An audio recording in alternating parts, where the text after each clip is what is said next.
wasn't the 13th Amendment made in regard to slavery in the Reconstruction era?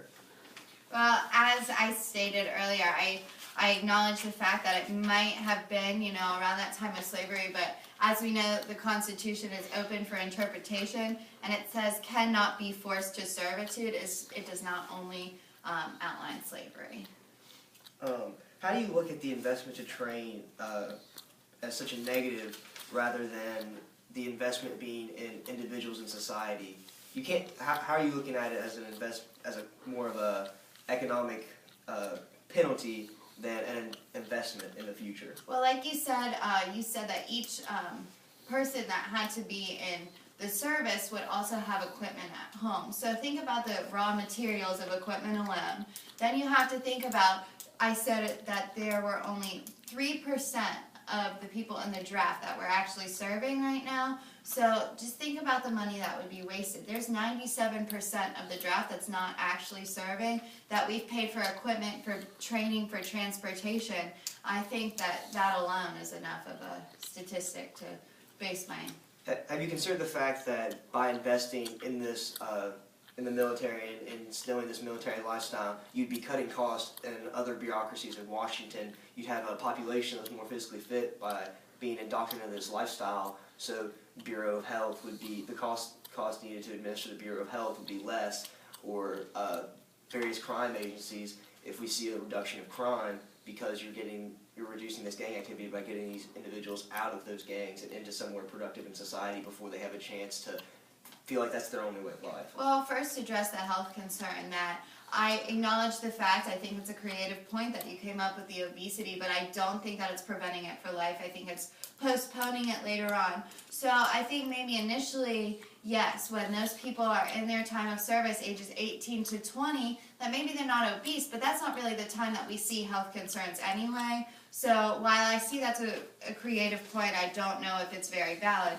Now, crime, I tried to hit on that. I think that through protests and uprising, maybe, I think there will be more crime going against the government, but maybe later on, as it becomes an accepted form, as many things we've seen over the evolution of time have come, but I don't think that it will decrease crime initially.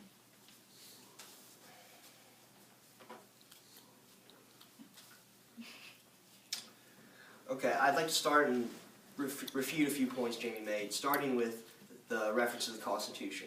The 13th Amendment was made in regards to slavery and African Americans in the South during the Civil War and the post-Reconstruction era. If you look at the wording of various documents in the United States history, women were denied the right to vote because it said all men were created equal. You can make an amendment if there are objections that allows the mandatory military service. The Constitution can be changed. It is not. It cannot be. Our founding fathers made it so it could be altered as times changed. Also, she continually hammered the cost of training individuals for service. That cost is going to cycle out every 2 years. You're going to have that. It's going to be the same amount every 2 years, and it's going to cycle out when those people finish their service, and you're going to have new people serving. And it's an investment in society. It's not. We can't look at things as an economic penalty. It's just like investing in education. You're investing in individuals so they can be more productive members of society later on. And you're going to have a lot of people that are exposed to things in the service that they would have never been exposed to otherwise. She also mentioned it was a hindrance for scholarly students to not go to college right away. And while I think that I agree with the point that you do lose education while not being in school, they're gaining life experience. That's something you can't just teach in the classroom. The military service is going to teach them to be mature, rational, productive members of society. There's still going to be an opportunity for higher education as well. After you've served your 2-year stint, if you continue to serve, then you can still grant college education. So there's still that way out for the impoverished people that she mentioned that the military has always been.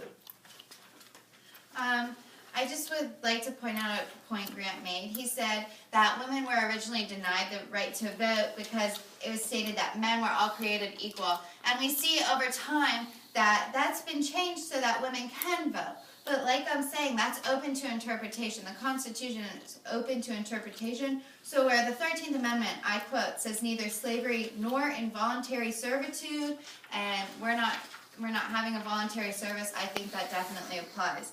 Another point that you made was that that citizens would be more proficient. But I think that being less proficient in education and not promoting that higher education, I don't think that's going to make more proficient citizens. I think that, like I said, by postponing education, that, you know, we're professionally training these people for combat situations that they will likely never go into. So we're going to postpone training our professional doctors or our professional lawyers. That's ridiculous to me, because they will actually have to be in those settings all of the time. So I think that, you know, having only 1% of our population actually going into combat, I don't think that it's necessary to train all of them. Another point you made earlier in the debate was about patriotism. I think that there are much better ways. I think, you know, showing your patriotism is loving your country and being in the land of the free. That's something that Americans often relish in. And so I think, you know, we're free to make the decisions we want to, and to volunteer for the service is one of those decisions. I think by supporting the troops and those who sacrifice and who can sacrifice, I think that's patriotism. I think having freedom and individuality protected, I think that's patriotism. And, you know, your service to community, it's not just through ways of service. The uncertainty in government, I think, would be a huge factor. I think we would see a change in the party in control, or maybe even creation of a new party. I think many citizens would use their right to protest and to petition the government. And as we've seen trends in the past, that anytime protest or petition in the government has happened, you know, there's just been a negative role in society as general. I mean, you can look back in times of depression and uncertainty in government. There was a change in the control party then, which caused a lot of constituents to question the party that they were in, or question their faith in the government. This happened again during terrorist attacks, during World War II or 9/11. I mean, huge marks like this, we see this, and proposing something like this would just cause more uncertainty, or having a loss of faith in the government. So I don't think it would be, I don't think that it would help citizens in that aspect. You know, I think, like you said, it's going to create more disciplined citizens. Maybe that's true. Maybe that is true. But I think at this time, I think at seeing the initial effects, it won't. You know, with the unfaithful, I see crime increasing.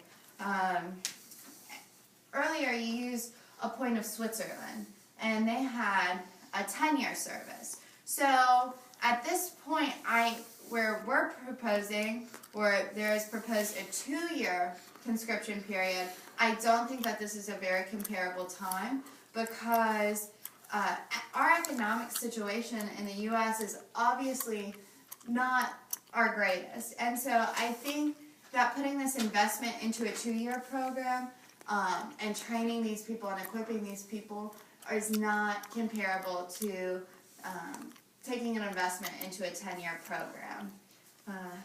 Thank you for this time to speak on the behalf of negative for the military conscription.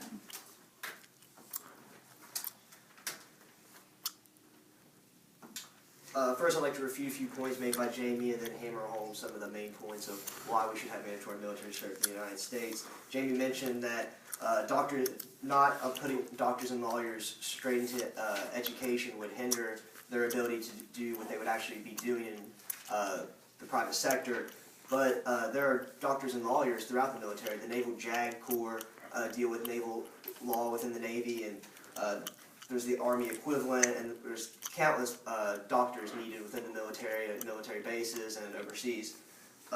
She mentioned that there wouldn't be a resurgence of patriotism, but I think that the United States citizens as a whole have grown ungrateful of their rights because we've had them for so long, and you just become complacent and used to it, they're always there and don't understand what goes into protecting them and having them. She mentioned how Switzerland doesn't compare. Switzerland, we would not have the exact same program as Switzerland. The United States is an entirely different country and would alter the program to fit its economic and domestic needs.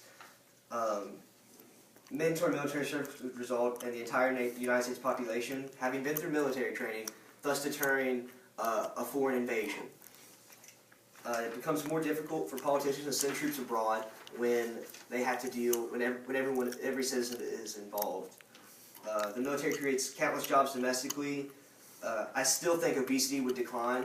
Jamie mentioned that the health concern really isn't in that age period, but we're seeing kids that are extremely young who you never used to see kids being so obese at a young age, but look at Huntington itself, there are countless kids that are heavily obese early on. It's beneficial in the long term to the economy. College education could become standard after service. Illegal business would be reduced by bringing the youth into the military right out of high school, and military-related businesses would receive a boost in contracts and jobs. Thank you. I appreciate the opportunity to speak on behalf of the affirmative. Stop.